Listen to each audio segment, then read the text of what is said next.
dem fak jange fa dund bi teen la fa ko nga am baak root ba feesal sa xel jar na di dox ba Chine dëkk ci gëstu baña mel ne ñi xamul alhamdulillahi wassalatu wassalamu ala ashrafil mursalin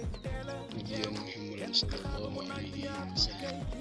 rabbi shrah li sadri wa yassir li amri wahlul uqdatan min lisani wa yafqahu qawli mbokk yi ñu ngi leen di nuyu di leen ziar di leen jox seen wàccuwaay di nuyu ñëpp voilà ci A ba Z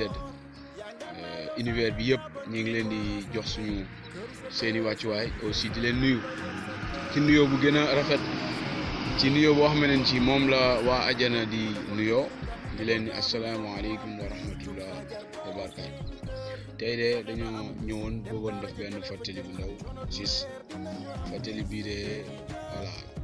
day aajo aussi ci Wandifa ci Madina Wandifa parce que actuellement ñu ngi foofu voilà ñu ngi ci buntu lycée bi nii voilà ñu ngi ci buntu lycée Madina Wandifa fàttali bi juste day dem ci pourquoi on voit que le Wandifa voilà la commune de Madina Wandifa tend à reculer alors qu'il y a autant de mouvements, autant de collectifs, autant d'associations, autant de structures. Et c'est toutes ces corps-là, voilà, dañuy tendre mooy ci lutter, c'est-à-dire ci lutter pour le développement de Madina Wandifa. Voilà, di lutter pour le développement de Madina Wandifa. On a autant d'associations, autant de structures, autant de collectifs, autant de mouvements, alors que le Wandifa tend à reculer. Et si on observe vraiment, certes il y a voilà les gens viennent, mais au niveau développement, c'est qu'on a certains problèmes. Voilà, ce sont ces choses-là qui indiquent vraiment voilà qu'une localité ou bien un pays est développé. Voilà, les facteurs de développement, vous le connaissez mieux que moi. Voilà, ci loolu man je crois ma am ci sama benn point bu ma jëlee parce que aussi je fais partie de différents mouvements. Voilà, je fais partie des différents mouvements. Voilà, je fais partie de certains collectifs. su ma nee nag aussi mouvement wala ma nee collectif wala sax association day jógee ci am ci dëkk bi comme aussi les étudiants au niveau des étudiants. Voilà, les étudiants en font partie hein. Voilà, maintenant pourquoi il y a autant de problèmes. Toujours est-ce que voilà est-ce que ñu ngi posé wu suñu bopp question yooyu est-ce que ñu ngi posé wu suñu bopp lan moo tax en fait gars yi di def effort yëpp te le Wandifa tend à reculer boo xoolee ci biir donc ça d'après sama humble voilà rappel inch'Allah dinaa si jéem a échanger ak yéen lan moo tax maanaam en réalité blocage boobu bi si njëkk en fait des fois da ngay gis ci benn nii c'est-à-dire ci benn mouvement voilà wala yeneen yi moo incité précédemment parfois da ngay gis en fait day bëri mbooloo dina bëri ay mbooloo mais en réalité en fait ñoom duñ jubóo comme yàlla ni mu ko waxee ci aaya bi mu ne tahsabuhum jami'an wa qulubuhum sadda c'est-à-dire dañ leen di gis ñuy ànd da nga leen di gis ñuy mbooloo di ànd mais en réalité dañoo am wuute ci seen i xol c'est-à-dire seen i xol dafa am wuute te yàlla suñu borom subhanahu wa taala nee na inna allaha la yughayyiru ma bi aymin hatta yughayyiru ma bi anfusihim c'est-à-dire yàlla du changer peuple bi tant que peuple bi changé wul boppam donc changement bi ñu nee dañ koy woote alors que ñun en réalité on a un problème quoi en fait interne donc dañ mën a maanaam changé wu ci biir c'est-à-dire bu fekkee saa su ne ku ne da ciy gis boppam c'est-à-dire day am merew suñu diggante xol yi maanaam boolewuñ ko mu doon benn donc en fait il y aura problème suñu objectif bu ñuy fixé wu duñ ko mën a atteindre nañ ci bàyyi xel. Voilà, bokk na ci aussi mooy le fait que maanaam intérêt personnel yi ci biir mouvement yi parce que mouvement bu ñu ko waxee nekkul c'est-à-dire mouvement ay nit ñoo ko constitué donc yow maanaam loolu nekkul ci xel maanaam ngay utiliser mouvement bi à des fins personnelles. Mouvement bi c'est un collectif, c'est un regroupement de membres, c'est un regroupement de personnes, donc yow loolu waroo ko utiliser à des fins personnelles. Voilà, donc mouvement bi lépp lu ngeen di jëlandoo lépp lu ngeen di dugg loolu dafa war a doon voilà dafa war a doon ci loo xamante ci mouvement bi ñoom ñoo ko décider ndoo mais yow kenn nit maanaam c'est-à-dire waroo nekk di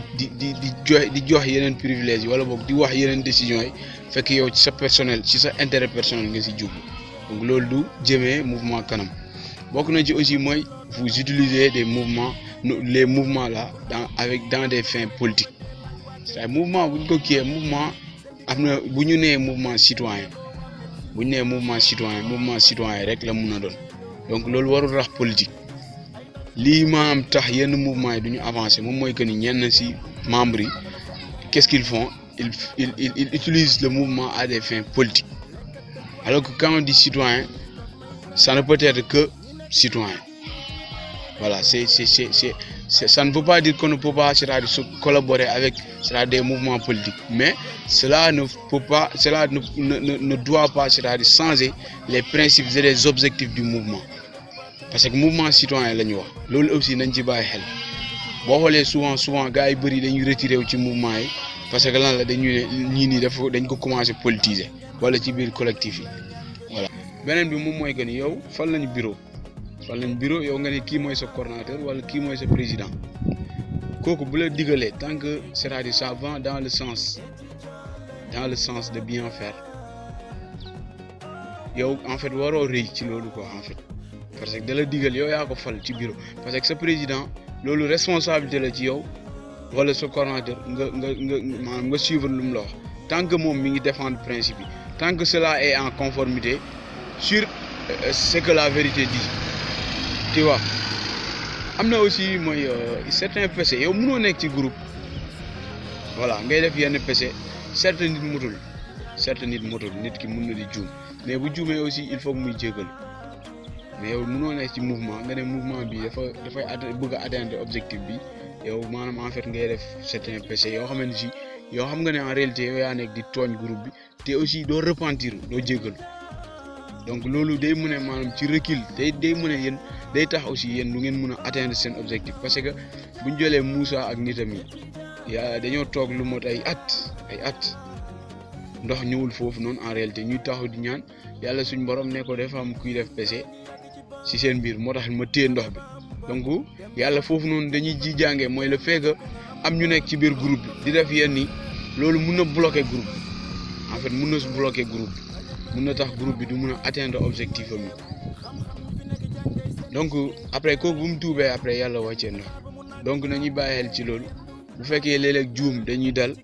après nañuy jégalu yàlla suñu borom ku rëy la yërëmandem dafa rëy dañ koy jégalu et on se met au travail te orgueil bañ a dugg suñ diggante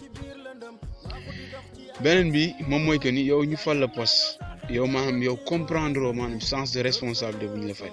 tu te désengages facilement tu réponds voilà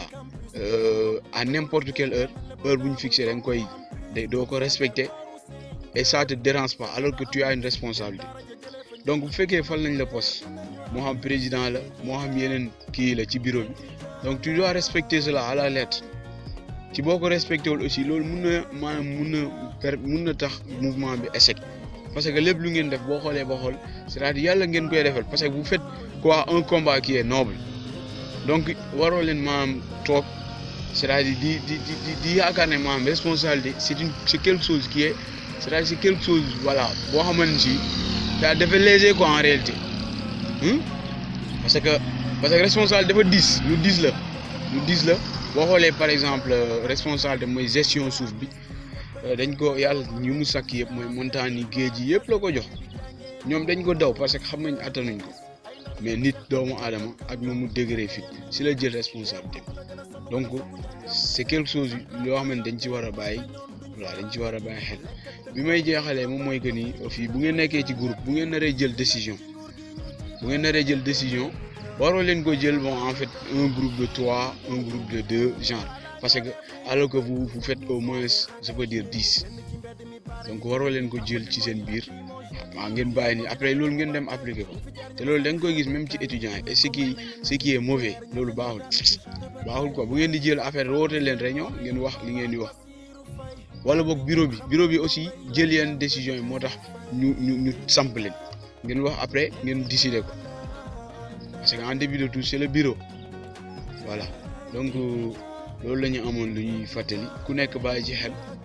ndax ñu mun a maanaam defaraat xol yi ba pare di muñalante suñ biir di baalante remettre waat au travail quoi en fait bàyyi xel ci yéen ñi parce que Wandifa ñun ñoo ko moom ñun ñoo koy liggéey ñun ñoo ko moom ñun ñoo koy liggéey donc il faut que ñu demee ko avec la manière aussi il faut que ñu demee ci avec la manière fekk duñ ci demee n'importe quoi n'importe comment ak nu ñu neexee aussi tëb ni fal leen ma poste alors que yow tu sais que tu ne maîtrises pas cela donc loolu war nañ ci bàyyi xel quoi en fait te bu ñu la falee au poste aussi yow da nga ko war a respecter voilà loolu laa amoon lu may fàttali ci mbokk Médina Wandifa yëpp donc nañ ci bàyyi xel bu baax a baax lépp lu si jub nañu xam ne ci yàlla la jóge lu si dëng nañu xam ne suñu bëri wax la asalaamaaleykum wa rahmatullah